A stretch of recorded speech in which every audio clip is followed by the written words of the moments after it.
Hey guys, tonight we wander softly beneath the swaying silhouettes of sugar palms, their long fronds whispering secrets to the dusky Cambodian sky.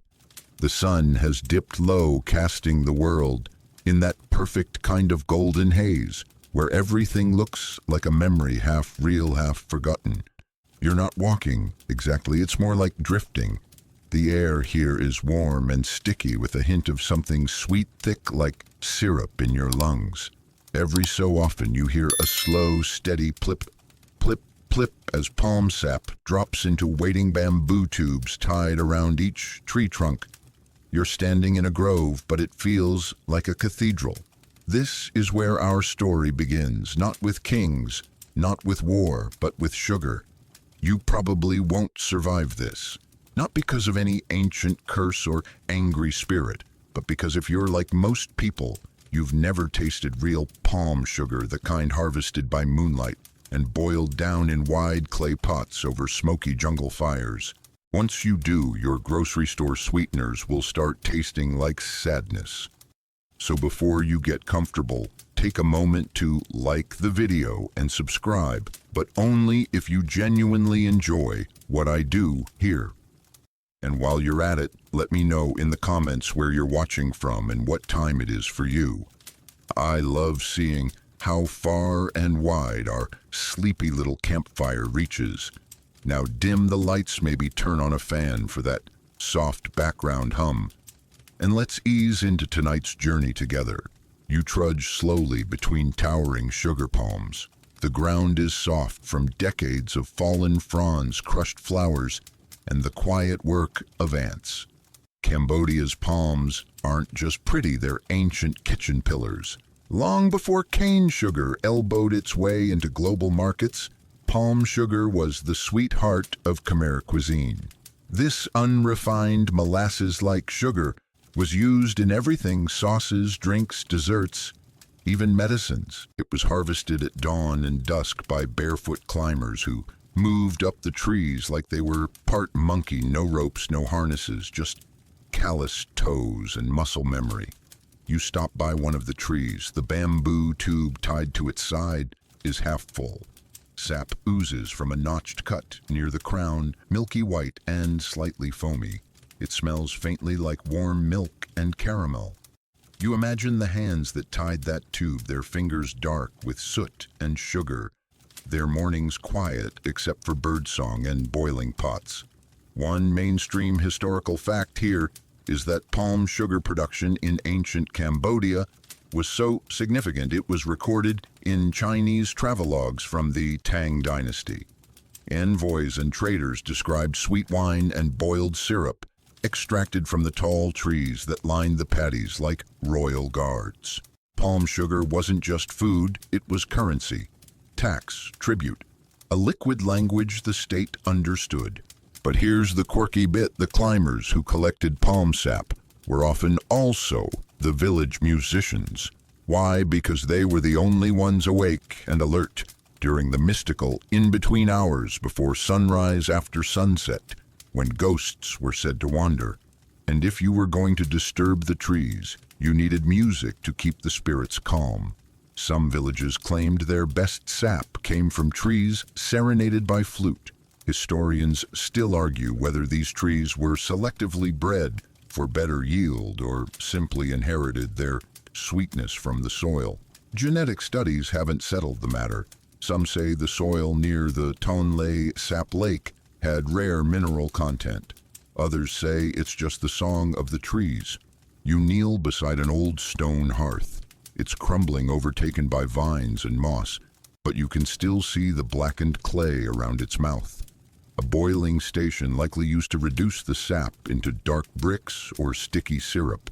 If you close your eyes, you can almost hear the fire crackling, the slow slosh of thickened sugar being stirred with wooden paddles, the cough of the old woman minding the pot. Her hands were always burnt, her apron always stained, but her sweets legendary. She never used measurements, just memory, and the way the air smelled when it was done. As you walk farther, you spot bundles of sugar bricks tucked into palm leaves sealed with fiber twine. Gifts for a wedding, offerings at a shrine. midday snacks for monks, palm sugar wasn't always sweet. That's the twist. The earliest versions were often fermented into vinegar or palm wine. In fact, the same sap could go one of two ways: toward sweetness or toward intoxication. The difference was timing. Ferment it long enough and you'd forget your name by nightfall. Boil it quick and you had dessert. Life was like that back then. What you did in the first few hours determined whether the gods would smile or curse you. You pause near a stupa, overgrown and sleeping. Someone left a clay bowl there filled with half-melted sugar bricks, probably a prayer or a bribe. In Khmer cosmology, sweetness was sacred. It symbolized rebirth, peace, and ancestral favor. Bitter foods were for the grieving, sour foods for cleansing, but sweetness was for memory. You sit by the tree. Fireflies begin their slow, drowsy ballet above you. Somewhere in the distance, a cicada yawns. You let your hand rest in the grass, still warm from the day's heat. This is where the sugar was born, not in factories or glossy packages, but in the patient hands of people who understood that food was a kind of memory keeping. You inhale deeply, sap smoke and distant rain, the language of lost kitchens. You follow the scent now, not the sweet mellow perfume of palm sugar anymore, but something sharper, saltier, something alive. The breeze has shifted, carrying a whiff of fermentation, so thick it practically speaks. It tells you stories without using words. You wrinkle your nose, but you keep walking because what you're smelling is history. You're on the trail of Prahok, Cambodia's fermented fish paste, sometimes affectionately called Cambodian cheese, sometimes not so affectionately called weapon-grade stink. But don't let the smell fool you. Prahok has been part of Khmer cuisine for over 1,000 years, and not just part of it, at the core of it. You reach a wide, shallow basin dug into the earth. At first glance, it could be a rice paddy or a neglected pond, but step closer and you see faint carvings in the surrounding stones, fish nets, stylized spirals, and something that looks a lot like a Khmer chef stirring a vat with a look of divine concentration. This was a Prahok making station, and now it's yours to rediscover. In the humid air, you can almost hear the slap of fish against woven baskets, the scrape of knives across bamboo tables, the echo of laughter and complaints as families cleaned, crushed, and salted their daily catch. Prahok starts humbly: small river fish, usually tray reel, cleaned and split open, then mashed into a thick paste. Salt is added generously, and then the whole thing is pressed into earthen jars and left to ferment under the sun for days, weeks, sometimes months. It's an act of trust, really. You salt a fish and let time do the rest. No timers, no thermometers, just instinct, sky, and smell. Mainstream historians agree that Prahok production dates back at least to the early Angkorian period, around the 9th century. Chinese emissaries wrote about rotten fish jars along the Mekong, remarking on how the locals delight in what the heavens have turned foul. It was a dietary necessity in a region where meat was seasonal and refrigeration didn't exist. A spoon of Prahok could flavor a pot of rice for an entire family. It was salt, protein, umami, and a little bit of rebellion all in one. But here's the quirky part. Prahok wasn't just food, it was medicine. Some texts suggest it was applied to wounds to draw out infection. Others say a dab under the nose could ward off evil spirits. And get this, during the dry season, when water was scarce, it was sometimes mixed with rice husk ash to form rudimentary soap. So yes, Cambodians have literally bathed in fish paste. Take that loofahs. You crouch by an old ceramic jar half buried in the earth. There's a faint crust of something at the bottom, chalky and gray with time. You imagine what it smelled like in its prime. Not exactly a lullaby, but unforgettable. Even now, some families swear by fermenting their Prahok near sacred banyan trees, believing the spirits there impart good fortune and flavor. Others bury jars under their stilt houses so the paste absorbs the essence of home. And yet historians still argue whether the Angkorians invented prahok themselves or adapted it from Mon or Cham culinary traditions. There are similar fermented fish products in Laos, Thailand, and Vietnam, but none quite like this. Was it an evolution, a coincidence, or a shared ancient recipe passed along muddy riverbanks by traders with stinky baskets? You walk farther toward the riverbank. It's dark now, but the moon glints off the slow current. You can just make out a wooden fish trap wedged between rocks, long abandoned but still holding its shape.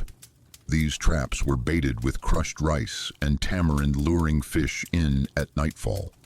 In some Khmer legends, the river spirits get offended if you catch fish after the third moon.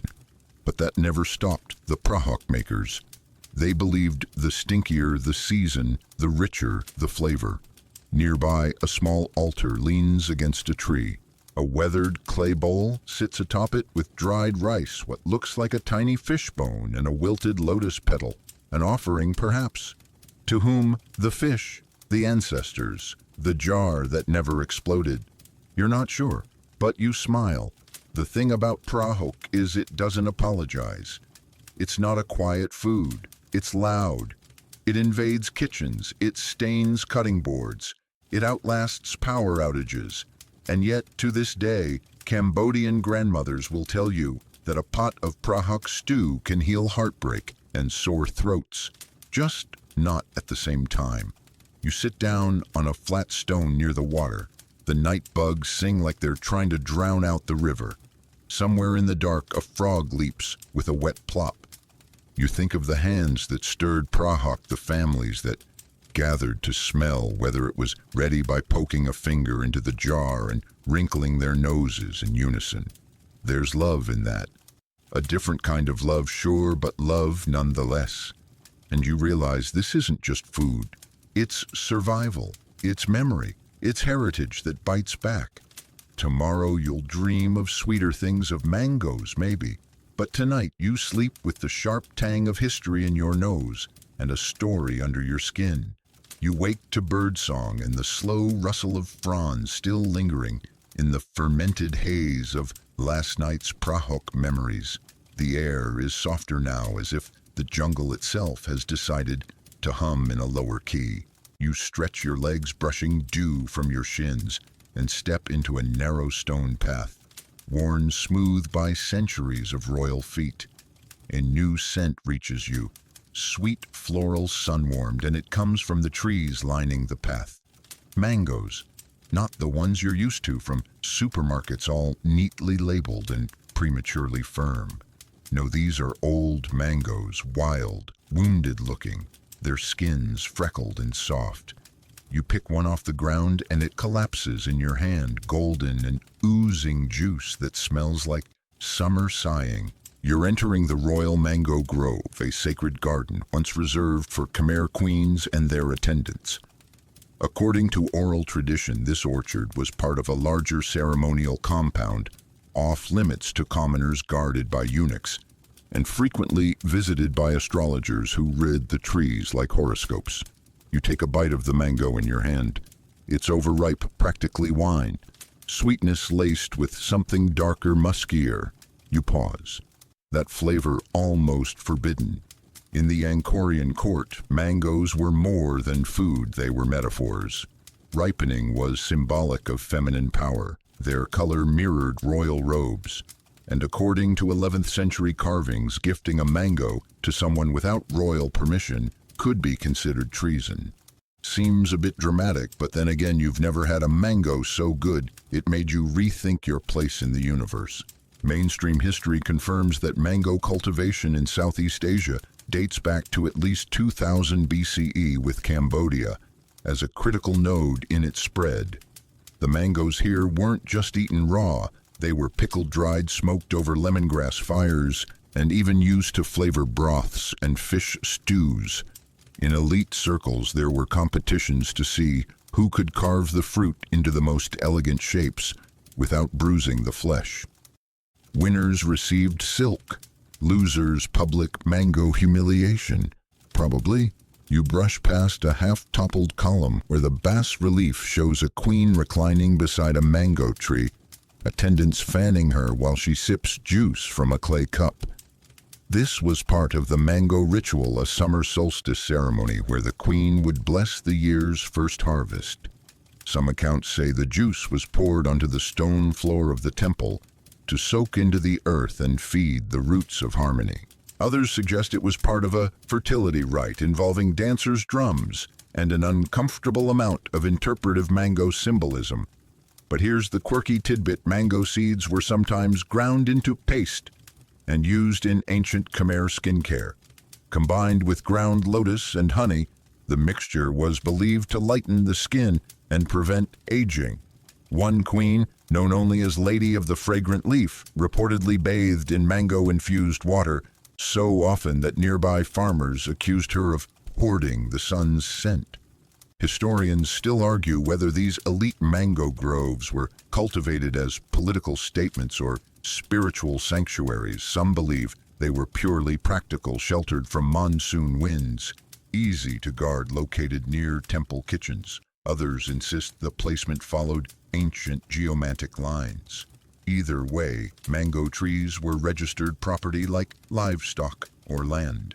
Stealing a mango that could get you exiled, or in some dramatic folktales turned into a toad. You pass under a stone arch now, the last intact entry to the orchard. On one side, etched into the wall, is an inscription that loosely translates to "Let sweetness touch the mouth of only those who walk with clear hearts." On the other, someone centuries later, judging by the erosion, has scratched a much shorter phrase, "I ate 3, worth it." You chuckle quietly and sit beneath one of the older trees. Its bark is rough, flaking in patches like it's shedding the centuries. You watch as a single mango drops from a high branch, thuds into the soft earth, and rolls to your feet. No guards, no rules, just fruit. You peel it slowly with your thumb, letting the juice run sticky between your fingers. It smells like poetry, like something older than language. You imagine the queen doing the same, her gaze somewhere between the clouds and her own thoughts. And for a moment you feel what she might have felt, how time slows when sweetness fills your mouth, how the world hushes when you taste something perfect and know it cannot last. And that's the thing. Mangoes weren't made to last. They ripen, they fall, they rot, they return. The trees, though, they stay. As the sun climbs higher, you press your palm to the tree trunk and close your eyes. The bark is warm, and somewhere deep inside its roots remember every footstep, every flute song, every juice-stained prayer whispered into the morning fog. Your feet carry you forward out of the orchard, and into a wide open expanse where the land dips and levels in soft, rhythmic patterns. It looks almost like waves paused mid-motion. But this isn't water, it's rice. Ancient rice stretching across the plains and terraces that follow the contours of the earth like a breath. You stand on the edge of the fields, a lone silhouette in a sea of green. This is where the story deepens into the soft, muddy cradle of rice of 1,000 seasons. You step barefoot into the paddies. The mud sucks gently at your toes, welcoming. Every few paces, a frog jumps, startled as if you're walking into someone's very private dream. You reach down and pluck a stalk. The grains are still immature, milky and soft. Perfect for borbor, the Khmer rice porridge that healed children, soothed the elderly, and mended heartbreaks. Cambodia's ancient rice wasn't just a crop, it was a calendar, a compass, a sacred text written in green. There were at least 3 dozen land races of rice before colonial intervention. Long grain, short grain, red, black, fragrant, sticky, and each had its own name ceremony and season. Mainstream history confirms that the Angkorian Empire depended heavily on sophisticated hydraulic rice farming. The beret, those vast man-made reservoirs, weren't just for show. They regulated irrigation, supported multiple harvests per year, and may have helped feed nearly 1 million people at Angkor's peak. A city that size, thriving in tropical heat, couldn't have survived without an agricultural miracle, and rice was that miracle. But here's the quirky bit: some strains of rice were sung to at planting. Farmers believed that certain melodies played on the tro, a stringed instrument, would coax better germination. One popular tune, loosely translated as "Rain come softly, my daughter sleeps," was passed down through grandmothers' throats, not written down. If you ask around today, some elders still remember the melody. Just don't ask them to sing it. They'll smile, shake their heads, and say, "That's rice magic, not karaoke."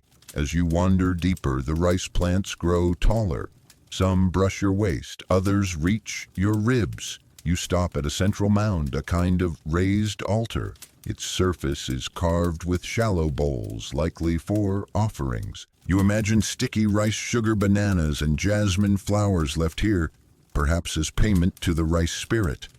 In Khmer lore, this spirit was once a woman, soft-eyed and sorrowful, who fed a starving village by turning herself into grain. Her body became rice, her soul, the rain. Every harvest the people cried, not just from joy, but mourning. Historians still argue whether ancient Khmer rice was imported crossbred or entirely indigenous. Some inscriptions suggest contact with Indian rice traders. Others imply the knowledge was homegrown, refined over generations through careful observation. What's agreed upon, however, is that rice was tied to every major event: birth, marriage, death, war, peace. A life could be measured in bowls of rice. You crouch by the edge of a paddy, watching a small snake weave between the stalks. Not threatening, just passing through. Somewhere behind you, a water buffalo snorts.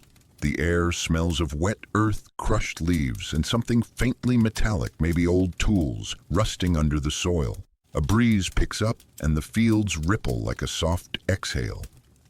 You close your eyes. In this moment, it's not hard to believe that rice remembers. Every flood, every drought, every laugh and lullaby sung under the stars. Maybe that's why rice porridge tastes like comfort. It's been absorbing human hope for centuries. You remember the old saying, rice fills the belly, but also the heart. And here, standing knee-deep in memory, you understand it more clearly than ever. Because rice isn't just grown, it's raised like a child. Fed, sung to, mourned over. As twilight descends, fireflies dance low across the paddies. You can still hear the splash of fish darting through the irrigation channels, and a distant lullaby, real or remembered, you can't quite tell. Tomorrow you'll move on, toward coconuts and spices and night markets long forgotten. But tonight you rest in the arms of the earth, cradled by rice, guarded by ghosts, and very, very full. By morning, the mist has curled itself into loose ribbons over the paddies, reluctant to rise. You step carefully onto firmer ground, the mud giving way to a sandy path lined with low shrubs and coconut palms. These aren't the touristy kind of coconuts waiting to be pierced with a paper umbrella and a straw. These are war-hardened coconuts, seasoned, sharp, quietly judging you from above. You've entered the realm of coconut warfare, a phrase that might sound like a slapstick comedy, but in ancient Cambodia, it wasn't entirely a joke. Your journey takes you toward a clearing surrounded by palms, their trunks curved and scarred like veterans. One tree, thick and unusually twisted, has an iron blade wedged high in its bark, not decorative, old, rusted, probably forgotten, but once possibly a warning. Coconuts were more than refreshing drinks or creamy curries. In ancient Khmer society, they were tools, weapons, and occasionally instruments of intrigue. According to some texts and oral lore, coconut oil was used to grease traps, preserve weapons, and even coat the bodies of dancers before spiritual performances to make them shimmer in firelight. Mainstream history supports the significance of coconut in early Southeast Asian agriculture.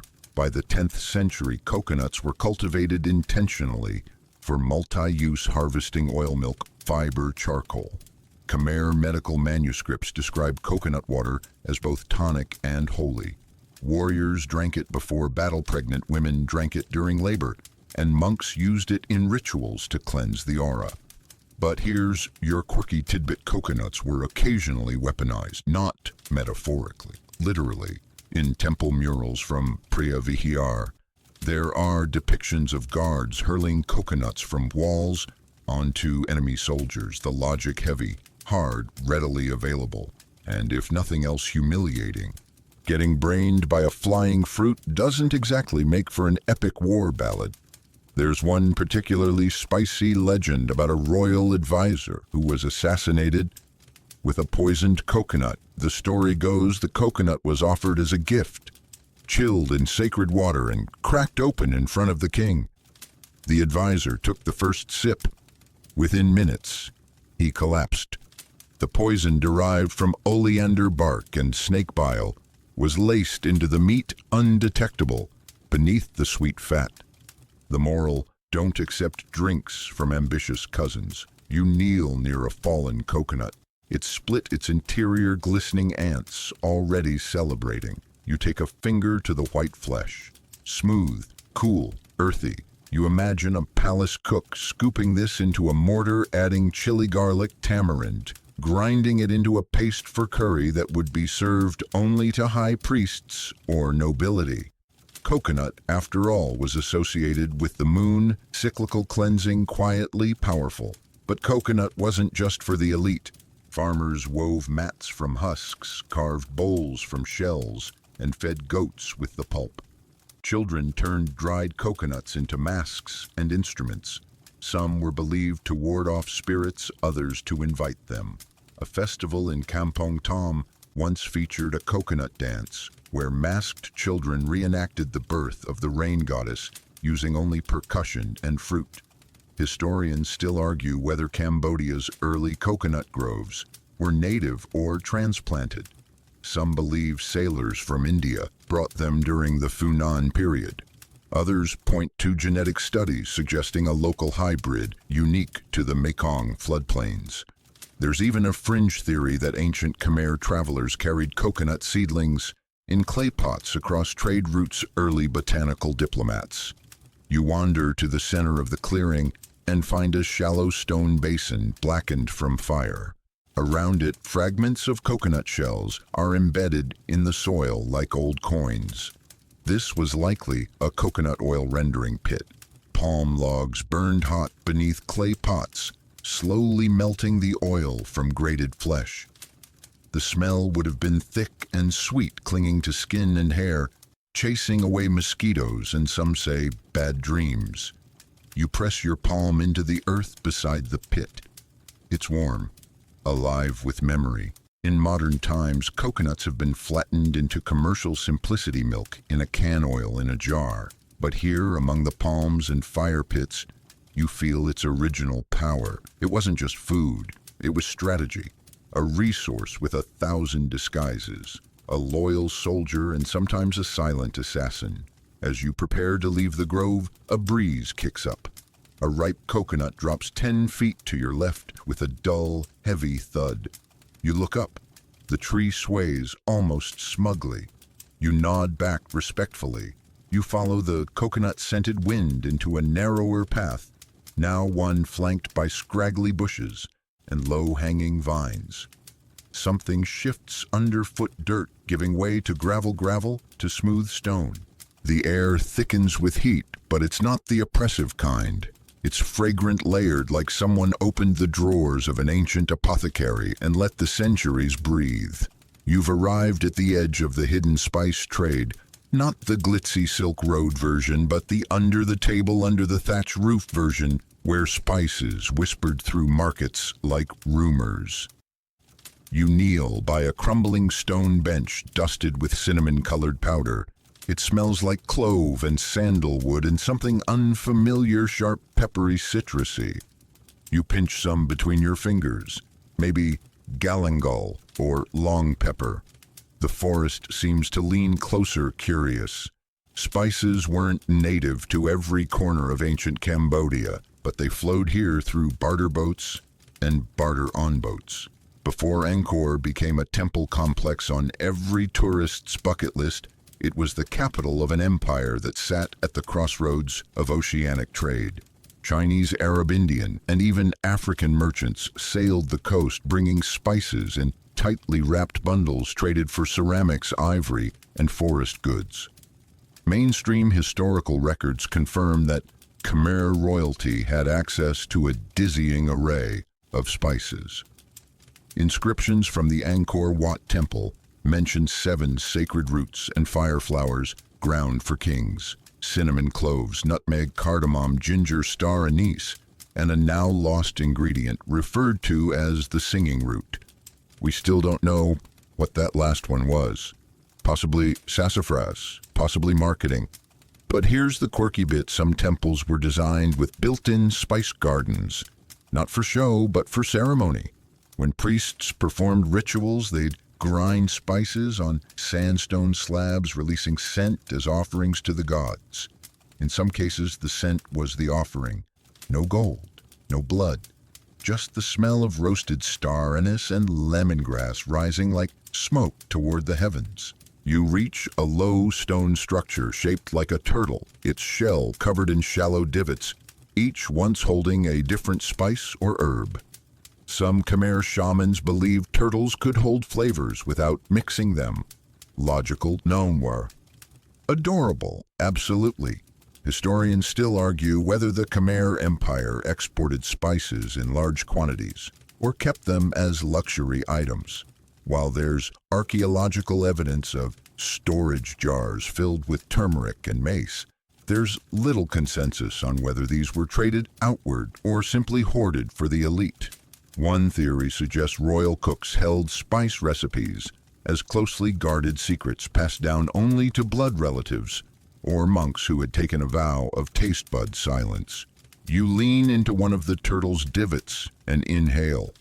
The scent's faint, but it lingers, anise perhaps, or the ghost of it. You imagine a royal cook grinding it into curry paste with shrimp palm sugar and fermented fish, balancing heat with sweetness like a painter layering color. And just as you start to drift into the fantasy of spice-laden kitchens and silken robes, you remember the dark side. Spices were also status. If your food was bland, you were poor. If your breath smelled of clove, you had influence. In some regions, children were named after spices to bring prosperity. One famous general was called Sen Krum, General Turmeric. Down a winding path, you spot 3 upright stone columns. At their base is a mortar and pestle, worn nearly flat with use. Nearby, a faded carving shows a priest grinding something, while another figure kneels, possibly offering prayers or maybe just waiting for dinner. It's hard to tell. The breeze carries the faintest hint of burnt ginger. Perhaps someone once cooked here, or perhaps memory is playing tricks on your senses again. As you sit down, the shadows begin to lengthen. Somewhere nearby, you hear the soft clack of something wood on stone. Could be a bird or something older. You close your eyes. You're sitting inside a forgotten spice exchange, one where no gold ever changed hands, only scent, trust, and fire, where knowledge was stored in the nose, not on parchment, and where, once upon a time, a single pinch of cinnamon could tell the world who you were. You exhale slowly.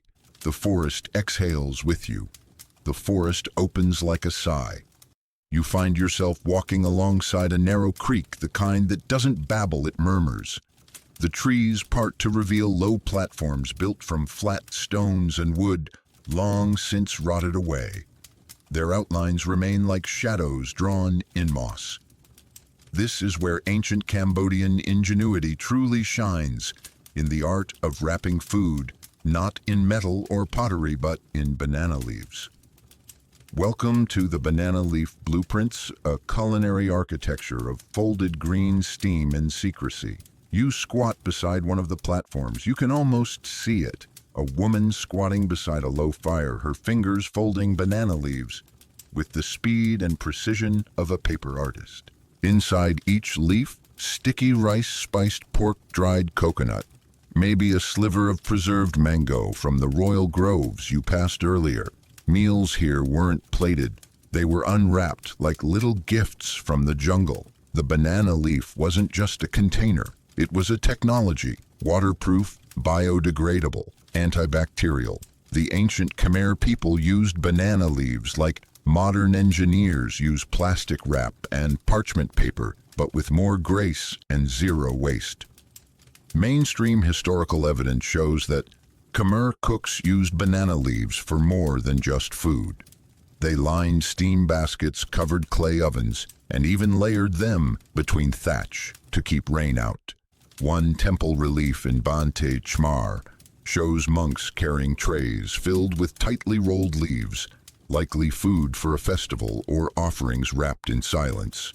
And here's the quirky part. Banana leaves were also used to write.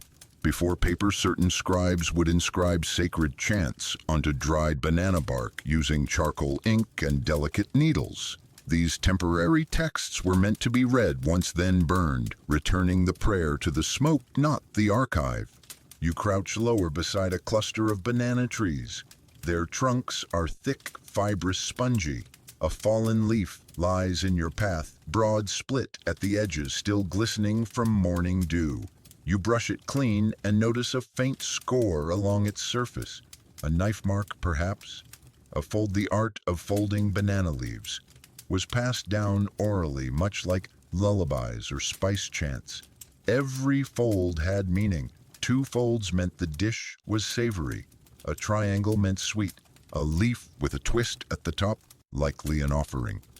A double-tied bundle, a travel meal, food designed to survive heat motion and days without refrigeration. Historians still argue whether the folding styles were regionally distinct or spiritually guided. Some say they followed seasonal patterns. Others believe the folds mimicked the shapes of temple towers or river deltas. One particularly poetic theory, that the folds were love letters from mother to child, each meal a message in green. You imagine what it must have smelled like: a fire pit, crackling steam rising from baskets, lined with wet leaves, the scent of lemongrass and rice mingling in the air. No plates, no forks, just fingers and laughter and a respectful silence before the first bite. You pass a low circle of stones, clearly once a hearth. A few charred pebbles remain, and something glimmers beneath the dirt. You dig gently and uncover a blackened twist of wire. Not metal, vine, hardened by flame, probably used to bind a banana leaf package closed. Even in decay, it remembers its shape. In modern Cambodia, banana leaf cooking still thrives. Street vendors sell numb, ansem banana leaf-wrapped rice cakes during festivals and family celebrations. But in ancient times, these meals were survival kits, wrapped, stacked, hidden under baskets, even buried to keep them cool. If you knew how to read the folds, you could survive any journey. If you didn't, you'd be eating mystery rice for days. You lean back against a stone slab, your feet warm from the soil, your nose filled with the imagined scent of smoked banana and black pepper. A breeze stirs the trees above, and for a moment a few leaves tumble like green feathers from the sky. You pick one up. It's torn, fragile. It will rot by morning, but tonight in your hands it holds 1,000 meals and 1,000 quiet goodbyes. You leave the banana groves behind just as the sky begins to bleed orange, the air turning syrupy with evening. The path narrows, snaking past tall grasses and wild tamarind trees that lean in as if eavesdropping. Their leaves flutter with the tiniest stirrings of wind, releasing an aroma so vivid it almost flicks your tongue. Sour, earthy, tart with secrets. This is the domain of tamarind at twilight, a fruit both humble and wholly puckering lips and purifying sins. Since the earliest Khmer prayers were spoken beneath moonlit branches, tamarind isn't native to Cambodia, but like so many things here, it didn't just arrive, it entrenched itself. By the 6th century, tamarind had become as essential to Khmer cuisine as rice or salt. Its pods, when cracked open, revealed sticky dark pulp with a flavor profile that made sweet, sour, and medicinal all hold hands and sing awkward lullabies. You reach a low stone platform beneath an ancient tamarind tree. Its branches stretch wide like open arms, and its roots creep like old fingers across the ground. You crouch beside one of the exposed roots, brushing away dust. Beneath it, half buried, is a small clay bowl. Empty, cracked, probably an offering dish, one meant to be left behind. Tamarind was used to flavor soups, soften tough meats, marinate fish, and balance out rich coconut curries. It was Khmer cuisine's secret punctuation mark everywhere, but often invisible. The kind of ingredient you only notice when it's missing. Mainstream historical texts describe tamarind as a sacred sour. In one temple inscription from Sambor Pre Kuk, tamarind is listed among items offered to the gods during lunar festivals, alongside honeycomb, fermented rice, and pressed sugar bricks, not for feasting but for cleansing, because tamarind was believed to cool the blood, chase away fevers, and reset the soul after spiritual exhaustion. But here's the quirky part. Tamarind wasn't just food or medicine, it was defense. Some rural villages planted tamarind trees around homes and temples because spirits, according to local lore, disliked sour things. The fruit's sharpness was thought to cut the air, creating a kind of vibrational boundary. In short, sweet dreams don't live where tamarind hangs. You spot an old hanging basket beneath one of the lower branches. It's woven from palm fiber and cracked with age. Inside you find dry tamarind pods, their shells flaking to reveal sticky black pulp still fragrant after who knows how many years. You touch one, gently surprised by how soft it remains, like time has only half forgotten it. Historians still argue whether tamarind's spiritual role in Cambodia evolved from Indian Ayurvedic beliefs or developed independently. Some scholars point to its similarity with Hindu cleansing rituals. Others claim the Khmer people saw something in tamarind that mirrored their own view of balanced life, is both sweet and sour, and only when both are present can the body feel whole. As twilight thickens, the tamarind trees glow gold in the fading sun.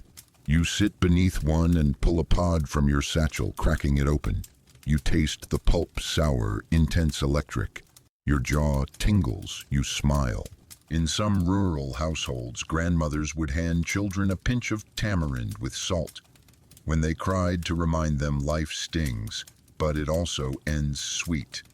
Tamarind candies are still sold that way today, wrapped in rice paper like edible advice.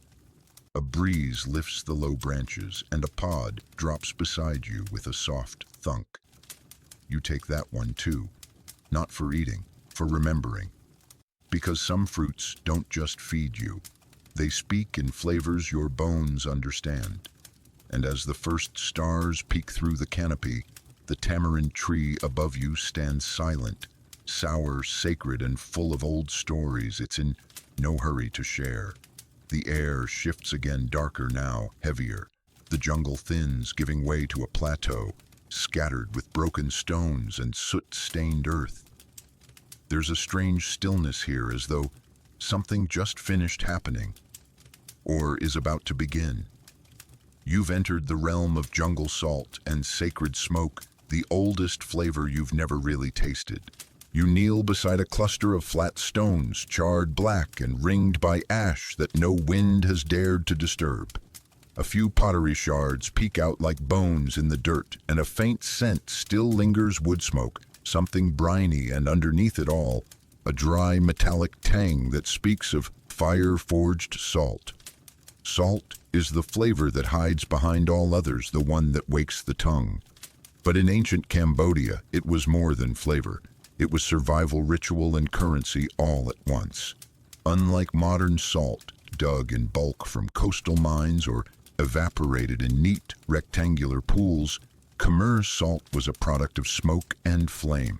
Inland villages harvested brine from saline springs, rare mineral-rich seeps hidden deep in the jungle, and boiled it for hours in earthenware pans over sacred fires. Not just any wood would do, only particular trees were burned, often selected with the help of monks or elders. Why? Because the smoke mattered. It carried intention. Mainstream archaeological findings confirm that these salt camps, temporary villages built around brine pits, dot the Cambodian highlands, particularly near Stung Treng and Preah Vihear. Some of the camps were seasonal, active only during dry months, when the brine concentration was strongest. Others were permanent, guarded and revered like shrines. And here's your quirky tidbit. Certain families believed their salt was spiritually attuned. Salt boiled under a full moon, for instance, was thought to have cleansing properties that worked not just on the body but the mind. Some even claimed that salt boiled under the wrong astrological sign could cause seasonal madness, a sort of spiritual vertigo. As a result, brine boiling schedules were sometimes dictated by monks consulting star maps, not weather. You walk farther past what appears to be an altar, low, flat, with scorch marks and a faint depression in the center where something might have burned again and again. Next to it lies a pile of old ceramic lids, too many for food. These were likely used to cover salt jars during ceremonies. The ancient Khmer treated salt not just as seasoning, but as boundary. Sprinkling it around homes kept out bad spirits. Mixing it with rice during funerals sent the soul on its way. Even wedding rituals used salt shared between bride and groom to represent preservation, not just passion. Historians still argue whether this jungle salt was ever exported beyond Cambodia. Some say it was too precious, hoarded for local use, given only as gifts. Others believe it traveled in small quantities along with medicinal herbs, prized for its unusual purity and its deep, smoky aroma. One French explorer in the 19th century wrote of black salt from the forest, sweet on the tongue and heavy with air, a poetic way of saying it tasted like a campfire that knew your grandmother. You crouch by a buried jar, its top cracked open like a yawning mouth. Inside, tiny white crystals still cling to the walls. You press a fingertip inside and touch the salt, dry, cold. You bring it to your lips. It tastes like wind, fire, and distance. The jungle grows quiet around you, like it's listening. You imagine a young woman crouched right where you were tending the fire. Her eyes sting from the smoke. Her hair smells of cedar and brine. She stirs the pot with a long-handled ladle carved from tamarind wood. Around her, others chant softly, not words, but breath and rhythm. They don't speak over the salt. It's sacred. A few fireflies flicker near your knees. You exhale, and the salt on your tongue melts into something ancient. Because here in this clearing, far from the ocean, the sea still sings. Not in waves, but in smoke. And it tells you even the smallest crystal can carry an entire story if you're willing to taste it slowly. You follow the smoky whispers of the salt pit into quieter terrain. The trees thin out until the land becomes a wide silver-skinned pond, still and vast, rimmed by lotus flowers bowing in the evening light. Their petals blush pink and white, some open wide like curious eyes, others still curled tight in privacy. You've arrived at the edge of the lotus lunch, where every part of the plant feeds the body, the spirit, or a dream you won't remember in the morning. You step carefully along a narrow stone causeway that cuts through the water like a forgotten spine. On either side, the lotus flowers part for you, gently, respectfully. The water beneath them is impossibly still, like it's holding its breath. You reach a small sunken platform, once used for meditation, now swallowed at the edges by silt and roots. You sit and you listen. Lotus in Khmer culture isn't just symbolic, it's edible in the most practical, poetic ways. The roots are sliced into crisp white coins and tossed into salads with dried shrimp and mint. The seeds, boiled and sweetened, become desserts. The leaves, waxy and wide, make perfect wraps for rice, pork, mung beans, or anything else a temple cook might want to steam. Even the stamens, soaked in hot water, create a tea so fragrant it's said to remind the tongue of enlightenment. Mainstream history tells us that lotus was cultivated alongside rice in many parts of the Khmer Empire. Temple records from Angkor Thom mention lotus gardens planted for both aesthetic and culinary use. Lotus ponds weren't ornamental, they were grocery stores and shrines. But here's the quirky bit: monks would often eat lotus roots during periods of fasting, believing the plant absorbed spiritual energy from the water. One legend tells of a monk who meditated for 49 days by a lotus pond and lived only on lotus seed tea.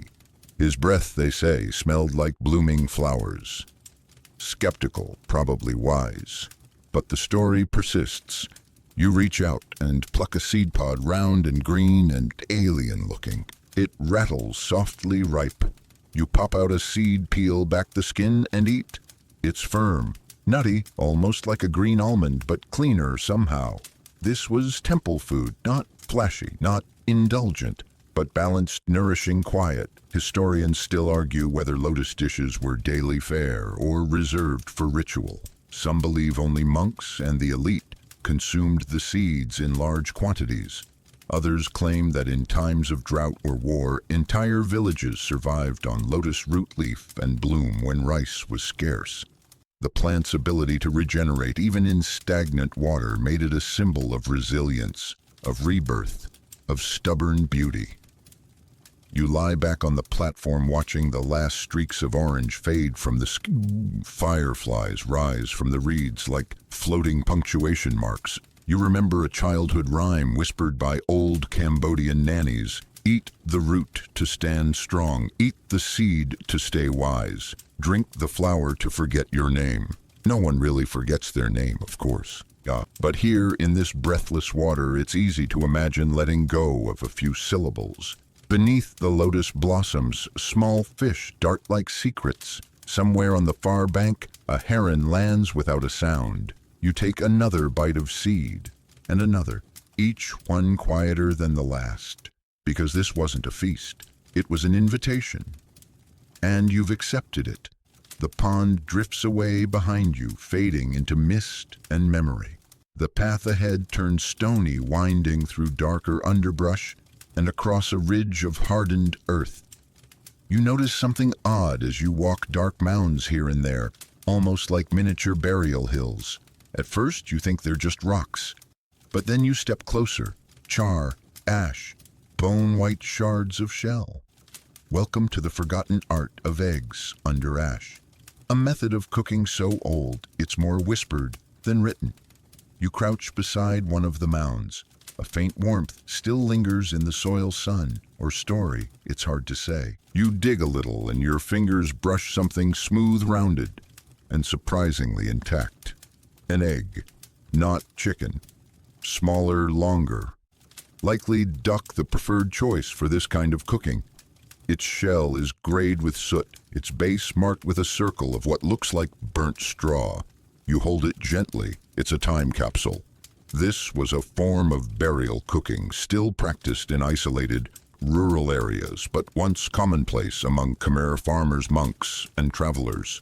The concept was deceptively simple. Eggs, seasoned or not, were wrapped in banana leaves, sometimes smeared in clay or coated in mud, and buried in hot ash beneath open fires. Left overnight, they slow-cooked, absorbing the aroma of smoke earth and whatever herbs were tucked in beside them. Mainstream history recognizes the existence of this method in various ancient Asian cultures, including China's famous century eggs. But the Khmer version was less about chemical transformation and more about quiet preservation, a slow roast that transformed the texture into something between custard and memory. Here's your quirky tidbit. Some eggs were ritualized before cooking. In certain villages, a family would whisper a wish or a secret to the egg before burying it. If it cracked during the cooking, the wish was considered too heavy. If it came out whole, the secret was safe. It was food. It was divination. It was dessert and confession all in one. You bite into the egg, not literally this one's ancient, but in your mind you taste it smoky, warm, dense, and strangely floral. Some versions were boiled with star anise, others with fermented fish sauce. A festival variant even included minced mushrooms pressed inside the shell through a tiny puncture hole. Historians still argue whether this cooking method originated with nomadic forest dwellers or settled farmers. One theory posits that it came from necessity. Fires were small, space was limited, and eggs spoiled quickly in tropical heat. By burying them, villagers could keep them warm, safe, and eventually edible even days later. Another theory claims that monks invented it as a metaphor transformation through patience. You put something fragile into the fire and it comes out stronger. You move deeper into the grove and find the remains of a small fire pit, half stones, a ring of charcoal, and nestled beside it, an intact clay pot. Inside, more eggs, blackened, fossilized. You lift one and it crumbles in your hand, releasing a faint aroma, sweet rot-old herbs and the dry whisper of time. You imagine a child sneaking one from the ashes before it cooled, burning their fingers but too excited to wait. Or a monk unearthing a dozen to share with passing pilgrims. Or an old man alone cracking one open beside the fire just to remember his wife's recipe, long gone but never forgotten. You sit. The ground is warm. A frog sings somewhere nearby. You lean back against a tree and watch the smoke rise from a distant hut across the ridge. Maybe someone else is making eggs tonight. Maybe they're whispering their secrets into the shell, hoping it doesn't crack. And maybe, just maybe, the earth is listening. Because when you cook something slowly enough, when you bury it with intention, when you let fire and soil and time do the work, you don't just eat. You remember. Dawn presses gently against the treetops as you descend from the ash-covered ridge. The path before you softens damp earth, giving way to marshy grass, the kind that clings to your ankles and smells like wet tea leaves. In the distance, a silvery glimmer catches your eye. A slow river winds through the lowlands, its surface smooth as satin and touched by mist. You're headed towards something quieter now, something rarely spoken of even in stories. This is the lost domain of buffalo milk and moonlight, where dairying long vanished from Cambodia's culinary vocabulary, once whispered through the reeds and across still waters. You stop by the riverbank where thick wooden posts jut out from the earth in a semicircle. Long rotted, smoothed by decades of rain and time, they still hold their shape, once the foundation for a floating platform used by riverine communities who kept water buffalo not just for plowing but for milking. You kneel and touch the water, cool, silky. The buffalo would have stood here at dusk, half submerged, their legs disappearing into the current, as children crouched nearby with clay jugs and woven baskets, drawing milk while fireflies blinked across the surface like lazy stars. Milk in ancient Cambodia. Yes, though only faint traces remain. Mainstream historians often skip over it, noting that dairy never played a major role in Southeast Asian cuisines due to climate, lactase intolerance, or lack of infrastructure. But some carved reliefs, particularly in the Bakong temple complex, show women pouring liquid from wide-mouthed jars into bowls, alongside baskets of lotus pods and mangoes. One weathered inscription simply reads, "The Mother of Strength poured silver into the night." That silver, many now believe it was buffalo milk. And here's your quirky tidbit: buffalo milk wasn't just consumed, it was sung to. In a few remote folktales collected near the Vietnamese border, it's said that milk collected under a full moon had healing properties only if the milker hummed a specific tune. One haunting lullaby translates roughly to white, from night strong as stone, sweet as skin, never alone. No one sings it anymore. but the tune you swear you can almost hear it, carried on the river's breath. You walk along the bank and spot what remains of a clay churn, its edges cracked, its base blackened with old soot. This was how milk was once thickened and blended, often with ground sesame or young coconut flesh, to create a rich drink served warm during festivals or offered to monks on the day after the harvest moon. A ceremonial comfort, a soft indulgence. Historians still argue whether Cambodian buffalo were ever bred for milk in large numbers, or whether these practices were regional experiments. Tiny culinary footnotes never meant to last. Some believe the tradition faded as rice and fish took priority. Others say it simply slipped into the shadows of oral history, too delicate to survive conquest and colonization. You sit on a smooth rock, half in the river, your toes grazing the surface. The water here smells different, clean, floral, a hint of lemongrass carried downstream. You imagine a woman squatting nearby, singing softly, pouring warm milk into a bowl for her child. Maybe it was only for the sick. Maybe only for the old. Maybe it was a secret only grandmothers knew, passed down over firelight and forgotten the moment refrigeration arrived. A dragonfly lands on your knee. Its wings shimmer like spun sugar. You don't move, because this moment feels sacred, this idea that once before the world hardened into efficiency and progress, people coaxed sweetness from beasts, not just with tools, but with patience and song. And somewhere in a buried pot beneath the river, silt, a few crystals of dried milk might still cling to clay, waiting, remembering, because when the moonlight is right and the river is quiet enough, even lost flavors return just long enough to say hello. The river narrows and bends, and you follow it into wilder country, where vines hang like lazy snakes and the trees grow strange heavy with dew and superstition. The air feels thinner here, like sound itself has taken a step back. Somewhere in the underbrush, a bird calls not a cheerful chirp, but a low, throaty laugh that ends in silence. You pause, listening, then smile. You've come to the threshold of one of Cambodia's most curious culinary mysteries, mushroom moonshine. Yes, you heard that right. Not moonshine with mushrooms, but of mushrooms.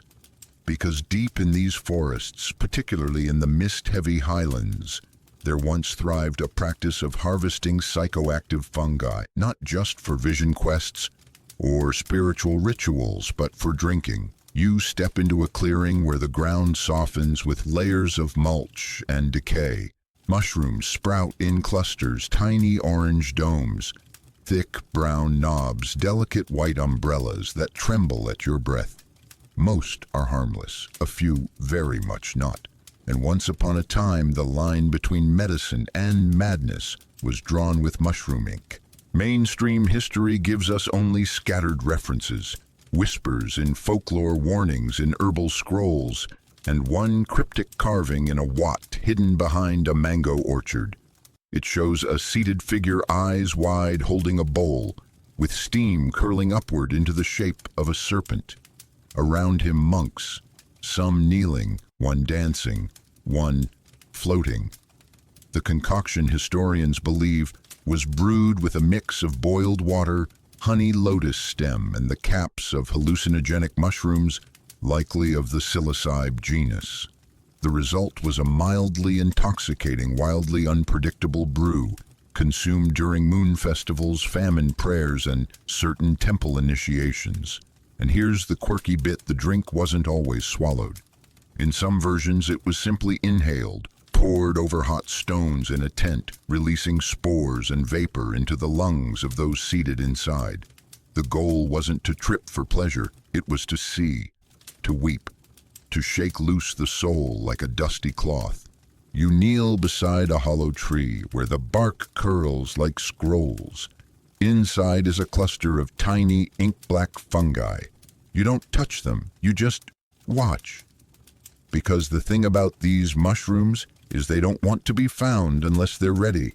Some were said to bloom only during eclipses, their caps opening like mouths to the night sky, then withering by dawn.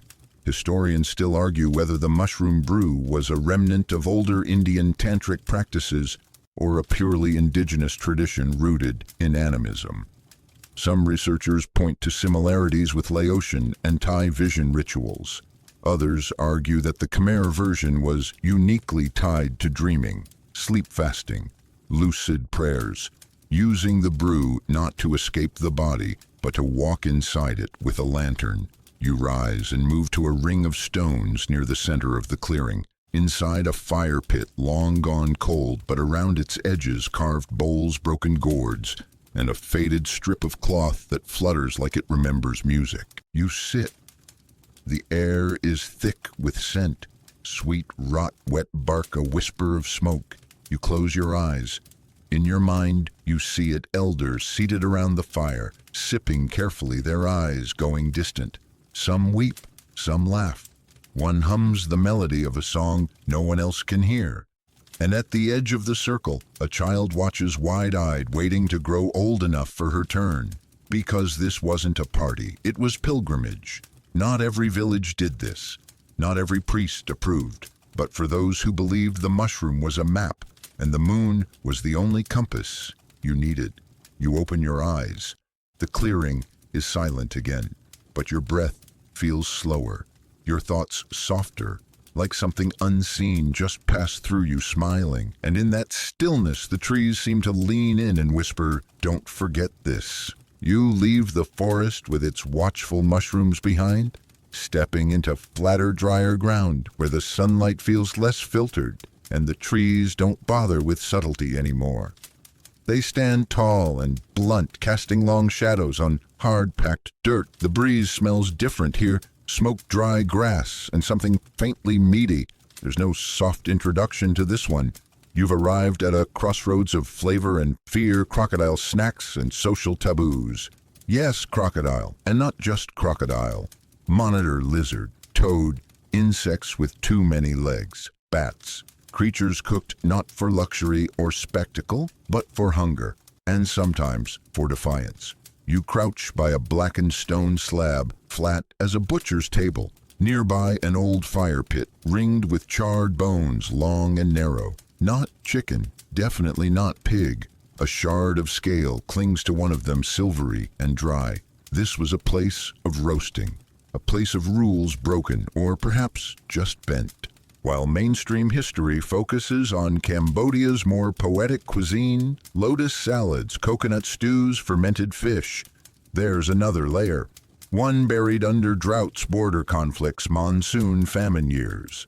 In those times, people ate what moved, and sometimes what slithered. In ancient Khmer texts, there are coded references to meat of the silent hunter, or long-tail protein phrases used to describe animals that were technically forbidden or discouraged, but were still quietly, practically eaten. Crocodiles were one such animal, revered in folklore as guardians of rivers and symbols of wrathful spirits. Their flesh was taboo for many, but during droughts that reverence gave way to the rumble of the belly. Here's your quirky tidbit. In some villages, eating crocodile was said to give you visions. Not hallucinations, but dreams of water, of storms, of rain returning. One story tells of a widow who, after eating crocodile tail, roasted over lemongrass, dreamed of swimming backward through time and waking to find her well full again. Coincidence, perhaps, but the villagers built a shrine to the crocodile the next day.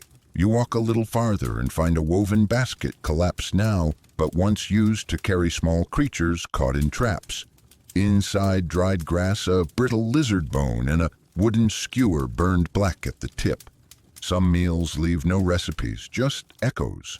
Monitor lizard, by the way, was the secret delicacy of several rural provinces. It wasn't spoken of openly, not just for spiritual reasons, but for class reasons.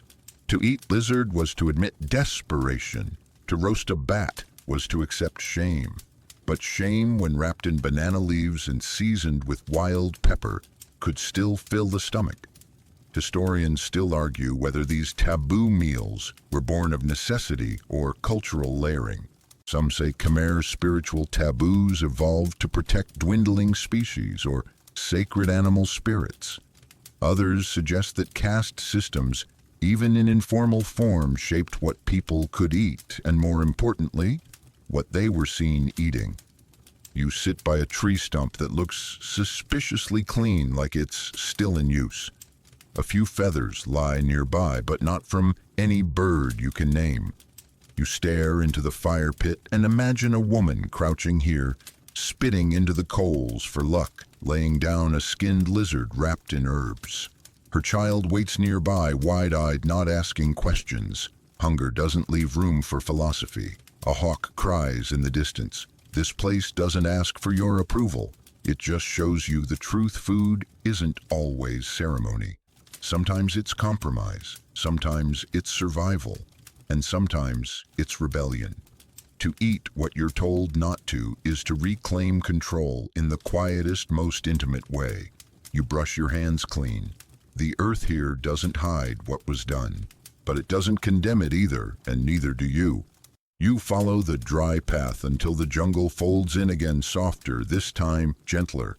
The trees arch overhead like cathedral beams, their tops lost in a haze of green light. The scent shifts again, no longer sour, no longer smoky, but sweet. Intimately sweet. Not cloying like sugar, but light, clean, alive. The kind of scent that hums rather than shouts. You've stepped into the canopy kingdom of honey from the high trees, where stingless bees once built golden cities in the clouds, and where sweetness wasn't farmed but climbed for. Above you, at least 15 meters up, hangs what looks like a gnarled wooden growth, until it shifts in the breeze and you realize it's a beehive. Long, bulbous, suspended beneath a thick branch like a sleeping creature. No buzzing, just silence and golden promise. In ancient Cambodia, wild honey was not just a delicacy, it was medicine currency, an offering. Some temples even measured wealth in jars of honey. How many a family could donate, how much was used in funeral rites, how often the monks were gifted honey cakes during the rains. Mainstream archaeology confirms that bee products played a surprisingly large role in Khmer ceremonial life. Inscriptions at the Bakse Chamkrong temple list honey, alongside rice, ghee, and fermented fish, as offerings pleasing to the breath of the gods. Clay jars used to store honey have been unearthed near Angkor Wat, thick, wide-mouthed, and sealed with wax. But here's your quirky tidbit. Many of those jars came from stingless bees, a special kind of small black forest bee known locally as ong kompong. These bees don't sting because they can't. Their defense is biting, which is more adorable than threatening. Their hives, however, are often found high in the treetops, hanging like sacks of gold. And harvesting them, that was an art form. You reach a flat stone slab, almost ceremonial, beneath a tall dipterocarp tree. Scorch marks along the roots suggest fires once burned here. Not destructive fires signal fires. Before honey was harvested, families would burn specific herbs to calm the bees, or perhaps to speak to the tree itself. Let go, the smoke whispered. We come with thanks. You gaze upward. The hive above you sways gently. You imagine the harvester barefoot, no harness, just a loop of vine and an iron nerve, climbing into the sky with a basket slung on their back. At the top, they'd reach into the hive, scoop the honey slowly with wooden ladles, careful not to rupture the wax chambers too violently. Then climb back down, sticky, silent, and possibly forever changed. Historians still argue whether stingless bee honey was prized for its rarity or its flavor, which is slightly sour, almost fermented with a wildflower aftertaste. Some modern beekeepers claim it has antimicrobial properties. Others say it simply tastes like jungle sunshine trapped in syrup. You kneel and open a small jar you've carried, not a relic, just your own canteen. Inside, a dollop of local honey glows amber. You taste it. It's sharper than store honey, complex like it's been somewhere, and has a story it doesn't feel like sharing just yet. In Khmer folktales, honey is often the first gift offered by forest spirits to lost wanderers. If the bees leave you a drop, one story says, you are meant to stay. Another tale tells of lovers who fed each other honey from opposite ends of a lotus petal, believing the act would bind their hearts across lifetimes. Whether they stayed bound is never mentioned. You lie back on the cool stone slab, letting the canopy close above you, somewhere far above the hive's sighs in the wind. The bees are still working, they always are. And for the first time in a while, you understand something ancient, that sweetness wasn't meant to be easy. It was meant to be earned, climbed for, whispered to, shared carefully. You close your eyes, and the forest hums. By now, the forest feels like it's breathing with you, slowly, deeply, like an old friend who knows when not to speak. The sun is folding in on itself, drawing long shadows across the path as you descend toward flickering light. Not sunlight, not moonlight. This is something else entirely. You've arrived at the threshold of midnight markets, where once beneath torchlight and woven lanterns, the people of ancient Cambodia bartered dreams for dinner and flavors for secrets. There is no road here, just footprints, etched into compacted earth leading into an open grove. It's empty now, but you see the stage set flat stones, arranged in half-circles tree limbs, once strung with oil lamps, and the faintest traces of charcoal beneath your feet. You kneel. The ash smells like coconut husk, dried chili, and melted wax. A fire burned here, and beside it, someone likely sold something spiced, grilled, or softly steamed. While temples and palaces dominate the imagination of Khmer history, the real heartbeat of ancient life pulsed in markets, and not just those in broad daylight. Midnight markets weren't scheduled, they emerged. After the rice was harvested, after the fish dried, after the babies were asleep and the forest quieted, small clusters of families would gather to trade. Mainstream historians acknowledge the importance of village-level exchange systems, particularly in regions too remote for regular trade caravans. What's often forgotten is that many of these exchanges happened at night. Why? Because food tastes better when it's a little forbidden. Because night hides class. And because some flavors are too bold for the sun. Here's your quirky tidbit. Some of these markets only sold recipes, not ingredients, not meals, instructions. Elders would recite family recipes aloud, guarded with metaphors and secret measurements. A fist of leaf, a breath of ash, a turn of the wrist under a waning moon. Payment might be rice fish or a new verse to a cooking song. Once spoken, the recipe belonged to you, but only if you remembered it. You walk through the invisible stalls. To your left, where the pickle woman likely stood, hawking jars of papaya, fermented with wild lime and jungle pepper. To your right, the fire griller with skewered crickets glazed in palm sugar and smoked over lemongrass stems. In the center, the storyteller chef.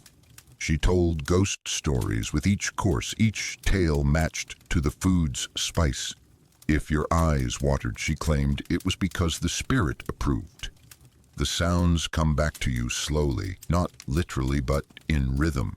Children laughing in their sleep rolls, the slap of banana leaves laid flat for cutting, the hiss of water on coals, and soft, rhythmic bargaining, spoken not with anger, but in a kind of sleepy sing-song, 3 mango strips for 1 dried eel. If you smile, I'll make it 4. Historians still argue whether these informal markets ever shaped cuisine broadly or just preserved local habits. But one thing's certain, they carried flavors across generations, without parchment, without temples, just voices, hands, and firelight. You pause before a low stone bench, now mossy but still smooth in the center. People likely sat here chewing dried jackfruit, sipping rice wine infused with star anise and quietly falling in love, or plotting, or simply resting after the long, hungry day. A firefly lands on your knee, then another, then three. Soon the entire grove glows with their gentle pulses. It's not hard to believe this is how those markets lit themselves softly, just enough to see a smile, or a secret. You sit among them. You eat nothing but you feel full. Not with food, but with flavor. Memory flavor. The kind that doesn't fade. It just waits for the right night to return. And as you close your eyes, the last market lantern flickers in the wind, not out of fear, but out of respect. Because not all meals are meant to last. Some are meant to disappear like a whisper, like a dream. Morning again, but here in the shade of ancient wood, and memory time no longer marches, it meanders. The air today is different, playful, peppery, laced with roasted something, and the faint hum of sizzling oil. You follow your nose down a winding path until the trees break open into a clearing dotted with mounds of blackened charcoal and wooden griddles warped from years of use. This is where the unspoken history of Khmer cuisine lives, in the sizzle of wings, the crunch of legs. Welcome to the world of crickets, charcoal, and glass. Don't wrinkle your nose, not yet. The smell is phenomenal, nutty, savory, with a hint of smoked lemongrass and fermented chili paste. You step toward a low fire pit where the ghosts of street chefs still linger, flipping skewers of insects over flame and brushing them with tamarind glaze. You imagine it clearly now, a line of villagers waiting for the next batch to crisp, eager for something affordable, flavorful, and strangely satisfying. Insects were never meant to be food of shame. In ancient Cambodia, they were simply food. Grasshoppers, silkworms, giant water bugs, and most beloved of all, crickets. They were seasonal, sustainable, and packed with protein long before nutritionists ever tried to rebrand them. Mainstream history confirms the widespread consumption of insects across Southeast Asia for millennia. But in Cambodia, particularly during the Angkorian period, cricket harvesting wasn't just subsistence, it was strategy. Farmers dug shallow pits near rice fields, lined them with palm leaves, and used torches to drive crickets into traps. Children would often do the collecting, laughing and shouting, while parents prepared the fire pits back home. And here's your quirky tidbit: during royal festivals, insects were actually featured in secret dishes, served to the nobles, not publicly, of course. But behind temple walls, crickets were fried in ghee, mixed with lotus seeds and crushed red rice, then wrapped in banana leaves and roasted. These little bundles were referred to in coded kitchen language as black pearls, a nod to their shimmering shells and unexpected richness. But this is where class enters the picture. Over time, as colonization introduced European culinary standards, insect eating became stigmatized, associated with poverty, with desperation, with those people who had no other choice. And so a practice rooted in tradition and sustainability was slowly pushed underground, whispered in family kitchens, but rarely mentioned at temple feasts. You move past a row of stone hearths, their rims stained with old grease, now gone stiff with moss and age. A child's spoon, wooden worn, carved with a lotus, is tucked beneath the slab, left behind or hidden. You sit beside one hearth and imagine it: a mother feeding her children tiny, crispy crickets seasoned with black pepper and fish sauce, laughing as the smallest one crunches too loudly. "Chew like you're sneaking," she says, or the forest will ask for a bite. Historians still argue whether ancient elite cookbooks excluded insects because they were taboo or simply considered too common to document. The oral record, though, tells another story.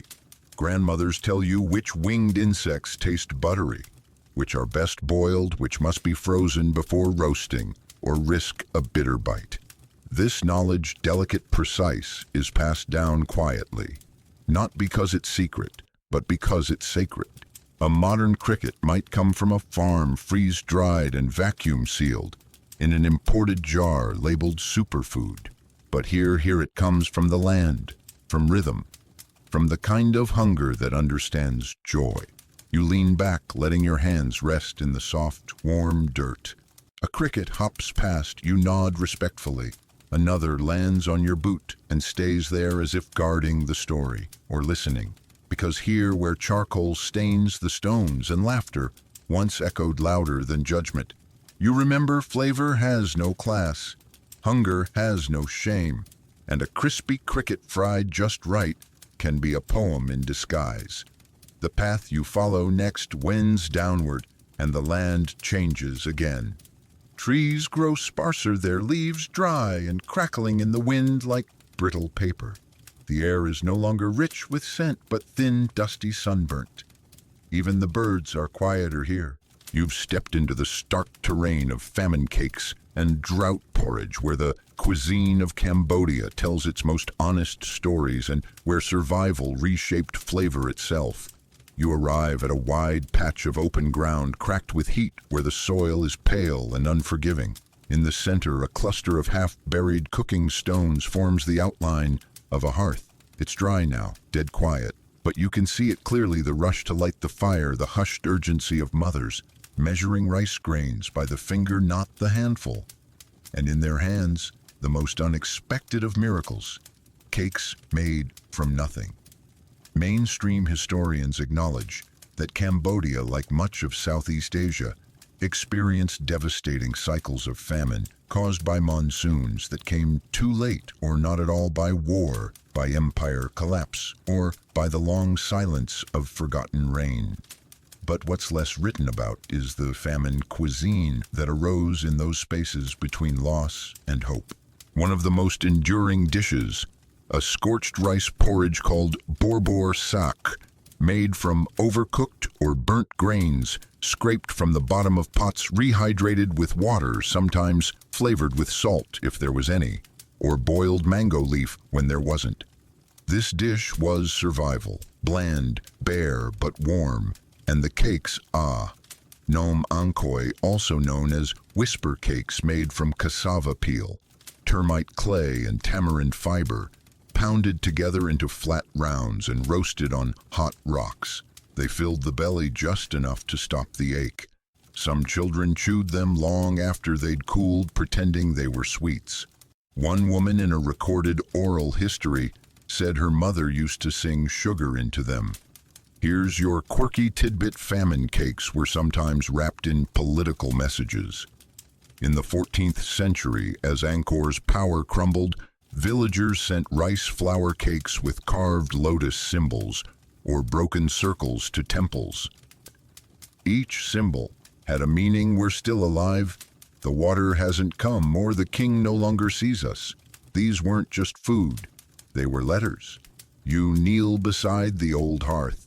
The wind kicks up dust and you swear you see outlines, tiny handprints pressed into clay symbols, etched with fingernails faded but present. Were they made by children, by cooks, or just someone trying to leave something behind? Historians still argue whether these famine dishes were purely reactive or whether they've shaped Khmer cuisine in deeper ways. After all, many modern desserts and porridges still use ingredients born from scarcity: banana stem, sweet potato leaf, rice husk. What began as desperation has, in some cases, become tradition. You run your fingers through the dirt. It's coarse, dry, and studded with tiny charcoal fragments, the remnants of meals that gave just enough. Meals that didn't aspire to impress. Meals that didn't ask for gratitude, just endurance.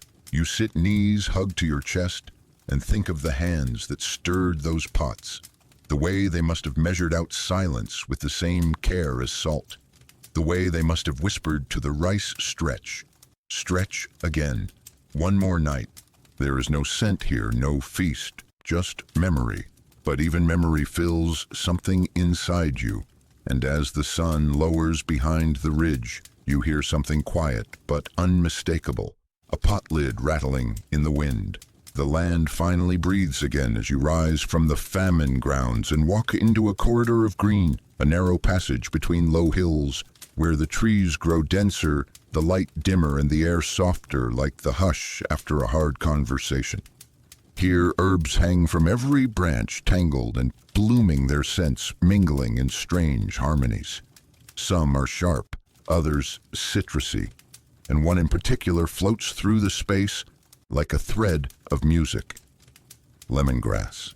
You've arrived in the herbal heart of ancient Khmer spirituality, lemongrass ghosts, where cuisine and mysticism blurred and flavor was as much about protection as it was about taste. You pause at a small shrine nestled between two trees, barely taller than your knees. Its base is surrounded by tiny bowls, some broken, some filled with crumbled leaves. A few yellowing stalks of lemongrass are bound and tied like offerings, not fresh, but not forgotten either. Mainstream Cambodian cooking celebrates lemongrass slek krung as one of its foundational ingredients. It's used in nearly every traditional paste broth and marinade. Its stalks are bruised, ground, sliced, and steeped. Its oil perfumes dishes. Its leaves make tea. Its presence is constant. But what most books don't mention, lemongrass wasn't just for food. It was for banishing spirits, for cleansing houses, for soothing the mind after a nightmare. One ancient lullaby translates to, "Sleep now, child, I've swept your bed with grass. No ghost may linger where lemongrass has passed." You walk slowly between bundles of drying herbs hung on low racks, lemongrass, holy basil, ginger root, turmeric stalks, and wild pepper vine. This was likely once a drying station or perhaps a ceremonial garden where monks or midwives prepared tonics. Here's your quirky tidbit. Lemongrass stalks were sometimes carved into protective charms, short sticks worn on strings around the neck during harvest season or placed beneath pillows to ward off spirit touch. Some were soaked in coconut oil and burned at doorways to clear bad dreams. In one folktale, a lemongrass broom wielded with fierce intention by a grandmother drove out a demon posing as a visiting uncle. The moral: never underestimate a Khmer grandma with herbs. You crouch by a fire-blackened stone where someone once pounded herbs into paste. A single groove is worn deep in the rock, smooth from repetition. Imagine the rhythm: lemongrass, garlic, galangal, shallot, pound, scrape, breathe. Not just cooking, a spell, a protection, a lullaby. Historians still argue whether the spiritual use of lemongrass evolved from ancient animist practices or was influenced by Buddhist purification rituals. Some believe it began with herbal healing and took on mysticism only during periods of social fear, famine, war, plague. But no one denies its dual identity, both delicious and divine. You crush a leaf between your fingers. The scent rises instantly, clean, bright, slightly bitter. You rub it on your wrist like perfume. It lingers. Maybe it's in your head, but you feel a little safer now, a little quieter inside. You sit by the shrine as twilight deepens. Fireflies begin their slow choreography, dancing through the herb smoke drifting from someone's unseen home nearby. You imagine a family steeping lemongrass in boiling water, the steam curling over their faces as they hum the songs of their grandmothers. Not recipes, rituals. And somewhere behind you, the ghosts that had followed you since the famine field pause, sniff, nod, and turn away. Because lemongrass has reminded them this body is guarded, this mind is wrapped in green. The air grows thicker as you descend toward the edge of the forest, where wild grasses grow tall and unruly, brushing your arms like curious hands. The path here is broken and overgrown, and the trees that remain are twisted, stunted, their trunks pockmarked with old scars. You pause before a grove of familiar-looking plants, banana trees, or what's left of them. Their leaves are torn, their stalks thin, and their fruit, well, it isn't fruiting. Not anymore. You've come to a place nearly everyone has forgotten the sight of the banana extinction, where flavors died without a headline and sweetness vanished in silence. You sit on a fallen trunk, its interior spongy and gray. Beside it, a cluster of banana flowers droop unopened like purple teardrops clinging to memory. You reach out and touch one, it's cold and damp, still holding on. Bananas in modern Cambodia are everywhere. But the truth, most are not the bananas of the past. They're new cultivars, hybrids introduced post-colonialism, bred for durability, shelf-life transport. The original varieties, the fat, fragrant, thin-skinned, quick-spoiling types, have mostly disappeared. And with them, an entire spectrum of flavor. Mainstream historians mention the diversity of ancient Southeast Asian banana cultivars, only briefly often lumped under the vague category of wild fruit. But Khmer oral histories speak of bananas with names like Nam Root Chek Pong Morn and Chek Chuang Tep, each with specific traits, specific roles in cuisine, and specific meanings in folklore. And here's your quirky tidbit. One of these varieties, Chek Krasang, was believed to predict floods. Its flower drooped lower than others, almost to the ground, in the weeks before river levels surged. If the flower touched the earth, time to move uphill. Grandmothers swore by it. River traders planned by it. Scientists ignored it. Until decades later, climate researchers noted similar behavior in flood-prone banana species across Southeast Asia. Coincidence? Or was Grandma the better meteorologist? You walk through the grove where half-alive banana trees twist around one another like lovers clinging to a fading dance. The wind whistles through the torn leaves, creating a sound that isn't quite music but isn't quite silence either. You spot an old woven basket beneath one of the trees. Inside, shriveled banana skins dried like parchment. Some are black. Others still hold a blush of yellow, likely left as offerings. Or maybe they were once snacks during the walk home from temple children chewing the soft fruit, while mothers bartered for lemongrass and rice cakes. Historians still argue whether the decline of these ancient banana types was due to disease, drought, colonization, or the rise of plantation monoculture. Likely it was all of these. As Khmer agriculture adapted to colonial demands, the diverse food forests gave way to uniformity. Flavor was sacrificed for shelf life, fragility for profit, culture for cargo. And yet here one last flower trembles on its stalk, not blooming, not yet, but trying. You sit beneath it and imagine the old recipes: steamed banana in palm sugar syrup, grilled banana slices, dusted with toasted sesame green banana, cooked in sour fish soup. A banana that tasted like honey and rain. A banana that bruised if you looked at it wrong, but forgave you anyway, because not all foods were meant to last forever. Some were meant to remind us of loss. Some were meant to teach us about impermanence, not through metaphor, but through absence. You lean back and close your eyes. A single leaf falls beside you, curling as it lands. Not a tragedy, just a truth. The ground softens underfoot as you walk further until you find yourself at the edge of a vast, flat lake, still as glass, broken only by the occasional ripple of wind or darting fish. But it's not the water that holds your gaze. It's what lies beneath. Just below the surface, visible through the shifting shallows, are rows of wooden beams, rotted and tangled in weeds. They form neat lines too precise for chance. What you're looking at isn't random debris, it's the ghost of a garden. Welcome to the submerged memory of underwater orchards, floating farms that once fed river communities and vanished not from war, but from water itself. You kneel at the shore, dipping your fingers into the cool surface. The water is clear but filled with secrets.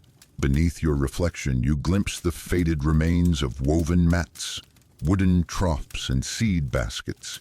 held in place by stones that once kept the floating beds from drifting into the current. Mainstream history has only recently begun to acknowledge that Khmer agriculture extended far beyond rice paddies and dry land fields. The people of the floodplains, particularly near the Tonle Sap, developed ingenious floating gardens, tied to boats, anchored with bamboo, built with layers of compost weeds and coconut fiber. These rafts grew cucumbers, eggplant, melons, medicinal herbs, and wild beans, thriving in places where the land was too wet or disappeared with the rains. And here's your quirky tidbit. These floating gardens weren't just practical, they were portable dowries. In some riverside communities, a bride's family would send her off with her own garden raft, a symbol of fertility, of provision, of independence. One old rhyme translated loosely as, "She floats with herbs, she feeds the air, no soil beneath, yet none can starve her." You wade into the water a little, the surface lapping gently at your calves. The beams below creak softly in the current, as if they remember being touched by hands, sung to by wind, warmed by cooking fires lit on boats tied nearby. The flood that destroyed these gardens wasn't sudden, it was slow. It came not as a wave, but as a shift in the balance. One year the rains were late. The next, too much. Eventually, the entire shoreline was swallowed, the gardens sinking one by one into silence. Not drowned, just absorbed. Historians still argue whether these structures were purely Khmer inventions or adaptations of earlier Champa and Mon practices. Some archaeologists suggest the technology traveled in reverse, from the Mekong Delta inward or vice versa. What's clear is that these gardens were marvels of resilience, and now almost none remain. You walk along the submerged row of beams, your feet brushing silt and tangled roots. A lotus flower bobs beside you, blooming from the stillness. Somewhere below, a fish snaps and disappears. The breeze carries the scent of wet wood and old herbs, a ghost recipe half finished. You stop and look back at the shore, picturing a mother bending over her raft, pruning herbs by moonlight, her child asleep in the boat beside her. The river sings, the garden sways, and the stars reflect like seeds scattered across the surface. You inhale, not the scent of smoke or spice this time, but depth. You feel it in your chest, heavy, floating, both, because some gardens don't grow from soil. Some grow from need, from motion, from the belief that even in water, even in loss, something can still bloom. The path that follows is soft and fragrant, lined with white flowers blooming low to the ground, their petals littering the trail like forgotten prayers. The air hums, not with insects this time, but with silence so gentle it feels intentional, curated like someone swept this moment clean just for you. You're approaching one of the most debated delicate corners of ancient Khmer life, the Angkorian tea ritual, where history, hospitality, and a cup of something warm collided in the quietest of ceremonies. You arrive at a weathered wooden pavilion barely standing. Its beams are bowed and moss clings to the underside, like memories that refuse to rot.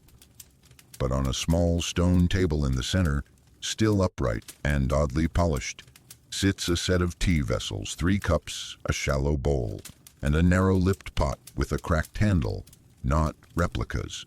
Real, and empty. You sit cross-legged before them, and for a moment you imagine the scene as it once was, steam curling from the pot-dried leaves, swirling in boiling water, the scent of herbs rising into the morning air. Not ceremonial like Japanese tea rituals, not dramatic like Chinese gong fu. Khmer tea was gentle, meditative, unshowy, a gesture of peace more than performance. Mainstream historians don't agree on the exact contents of the tea served in Angkorian times. There's evidence of wild lotus-dried mango leaf, roasted rice, and even peppercorns used in infusions. No centralized tea plant was farmed like in China or India, but Tisan's herbal teas were brewed from what grew nearby. The tea was local, seasonal, a snapshot of that week's weather. Here's your quirky tidbit. According to one palm leaf manuscript discovered in Battambang, there was once a tea served only during eclipses. Brewed with galangal-flowered tamarind leaf and a touch of honeycomb, it was said to align the body with the shadow of the moon. Monks drank it in silence. Kings drank it while planning, and once, according to legend, a woman brewed it for her enemy, and he forgot why he was angry. You lift one of the cups from the stone table. It's chipped at the rim. The inside is stained with a dark ring, permanent now. Someone drank deeply here, maybe often.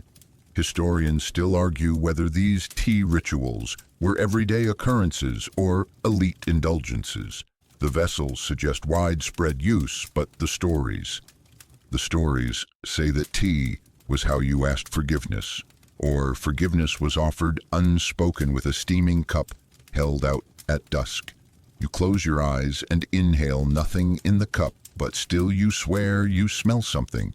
Roasted bark, faint jasmine, something earthy and slightly bitter, the kind of flavor that requires patience. A breeze rustles the trees above. A petal lands in your lap. You imagine two old friends here, not speaking, sipping tea after an argument, too old to name. They don't apologize. They don't cry. They just drink until the pot is empty. And in that emptiness, peace returns. The cup in your hand feels warm now. It isn't, of course, but it might be. Because this place, this practice was never about temperature. It was about pause, about acknowledgement, about sharing breath, if not words. You set the cup down. A soft clang echoes in the space, brief but full. You rise, leaving the table as you found it, unfinished, still steeping. You walk now into wilder terrain. The trees grow closer together, thornier with gnarled trunks and low-hanging branches thick with vines. The air is sticky, almost reluctant to move. You can hear the rustle of creatures in the underbrush, small ones, cautious ones. This is the jungle unfiltered, not the curated groves of monks or farmers, but the untamed larder of Cambodia's ancient past. This is where you'll meet the forbidden fruits of the forest fruits, so rare, so potent, so misunderstood, that their names were passed down in whispers and sometimes not at all. The first one you see is strange, a squat, dark purple fruit with leathery skin and bulbous curves clinging to a branch. Like it knows it shouldn't be found. It's not labeled, but you feel it watching you. These fruits, bitter figs, blister fruit, ghost star, and the elusive tamap sang weren't grown. They were stumbled upon. They resisted domestication. Some never made it to markets. They lived in the mouths of those who hunted, gathered, or wandered too far off the footpath. Mainstream historical texts largely ignore these jungle fruits, but in the oral traditions they loom large. Some were said to cure fevers when eaten unripe. Others were believed to seduce spirits or steal dreams. One particular fruit with translucent skin and a blood-red core was called the fruit that forgets you, not because it caused memory loss, but because those who ate it never described the taste the same way twice. Here's your quirky tidbit. Certain forbidden fruits were used in truth rituals, in rural ceremonies, usually to resolve disputes or unveil liars. Participants would eat a bite of tamapsang. If their heart was unclean, it was said the fruit would sour in their mouth. If they were honest, it would taste like honey. Of course, it might have just been unripe, but the belief was stronger than the science. You step carefully over a fallen log where mushrooms and strange berries have colonized every inch. You don't touch them. You remember the warnings. Some fruits intoxicate, others invite. There are tales of lovers lost to the jungle after biting into the wrong sweetness. One story tells of a soldier who tasted a fruit shaped like a curled tongue and walked into the woods smiling, never to be seen again. You pause beside a clearing where a cluster of short trees produce yellow pods that hum when shaken.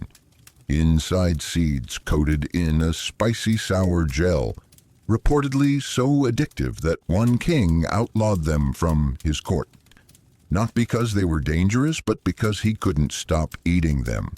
My judgment, he wrote in a now lost decree, becomes as soft as the fruit. Historians still argue whether these stories are metaphor or memory. Some fruits could have been naturally psychedelic. Others were simply misunderstood, high in alkaloids or tannins causing odd dreams or strange tastes. A few may not exist anymore at all, extinct not because of climate, but because their myths outgrew their roots. You kneel and pick up a wrinkled apricot-sized fruit resting in a bed of moss. You roll it in your palm. It smells like citrus and rot, tempting, terrible, alive. But you don't eat it, not tonight. You place it gently on a stone beside the path. Someone else might need it, someone who's lost their name, or their way, or both. Because not every fruit was meant for hunger. Some were meant for reckoning. The trees open again, not wide, but just enough to let in a sliver of golden light. It dapples the earth beneath your feet, revealing a narrow trail marked not by footprints, but by small scorch marks. Here and there the soil is blackened, burnt. Something passed through here, and something arrived. This is where you encounter the quiet revolution of the Khmer kitchen, the foreigner that snuck in through the back door and changed everything without asking permission. Chili's silent arrival. It's easy to assume chili has always been here. It feels so native. It pulses in Cambodian soups, dances in dipping sauces, blazes through curries and raw mango salads. But the truth is, it's an imposter, an outsider, a relatively recent arrival brought not by monks or kings, but by sailors, trade winds, chance. Mainstream historians date Chili's introduction to Southeast Asia around the 16th century, after Columbus's fateful wrong turn into the Americas. The Portuguese, Spanish, and other European traders ferried the little red devils eastward. Cambodia likely received them via coastal routes quietly with no fanfare, no epic battle, just seeds, dirt, a fire that grew slowly. But what's remarkable isn't that chili arrived, it's how completely it was absorbed. You crouch beside a plant growing wild at the edge of the trail. Chili, a small twisted red fruit, dangles from its stem like a whisper of heat. You pluck one, roll it between your fingers. Even now it's defiant, bright, unapologetic. Here's your quirky tidbit. Early chili adopters in Cambodia didn't call it chili. Some called it Merek Kraham, red fire leaf. Others called it the humming seed because of the way it made your ears buzz. One folktale claims the chili was a gift from a sea spirit who fell in love with a village girl and burned with jealousy whenever she ate anything bland. You smile. Of course. You walk a little farther and find a long-abandoned mortar and pestle stained red with the memory of chili paste krong as it's known here, a foundational mixture of lemongrass, galangal, garlic, turmeric, lime zest, and yes, chili. This wasn't just a base for flavor, it was an invitation to intensity, a choice to cook with feeling. Historians still argue how fast chili replaced older sources of heat, like black pepper or ginger. Some believe it was immediate love at first sting. Others claim it was slow, cautious. Elders resisted, children embraced, and over time the pot just boiled hotter. But once chili took root, it did so with fierce loyalty. It became part of identity, of home, of healing. In some rural villages, women used chili steam to soothe postpartum pain. Others hang dried chilies at doorways to ward off envy. There's a temple in Kampong Cham where red chilies are left at the altar of a local deity, not as food, but as respect, an offering of honesty and heat. You sit by a fire pit. Someone once made grilled eggplant here, smashed it with chili garlic and fish paste, and served it on a banana leaf. You can almost taste it, the smoky bitterness, the sudden burn, the relief that comes when sweetness follows. Because chili isn't just pain, it's the promise of something more, of sensation, of awakening, of remembering that you're still alive. The sun dips lower. You watch its last light catch on the red skins of wild peppers dotting the forest edge like little hearts burning but unbroken. You pick one. You don't eat it. You tuck it into your pocket. A souvenir. A spark. Just in case. Because the best arrivals are the ones that change you quietly. The path narrows once more, curling toward what feels like the end. The trees hush, shadows lengthen, and the forest grows reverent. There's no breeze here. Only stillness, as if even the wind is holding its breath. You've arrived at the last kitchen of an empire. This is the final feast of Angkor, or at least what the stories claim it was. Whether it happened exactly this way, no one can say. But somewhere between truth and memory, a final meal was prepared. Eaten, remembered, then lost. You find yourself in a sunken courtyard of stone. Moss clings to the walls, but the layout is unmistakable. A central fire pit, low stone benches in a square, and along one wall, the remnants of a clay oven. Everything is quiet, sacred, still heavy with the taste of endings. It wasn't a celebration. It wasn't a festival. This was a ceremony of holding on, even as the empire slipped away. Mainstream historians agree that Angkor's decline was not a single event, but a long unraveling years of shifting rivers, droughts, invasions, overgrowth. But oral traditions claim that in its final days, a group of chefs, monks, and matriarchs gathered for one last feast, not to impress, not to mourn, but to preserve. Dishes were cooked not from extravagance, but from memory.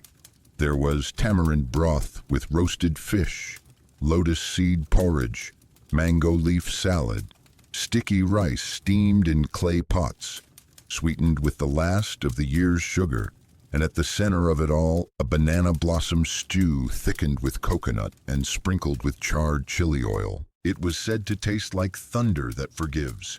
Here's your quirky tidbit. One version of the story claims the final feast was silent. No one spoke, not a word.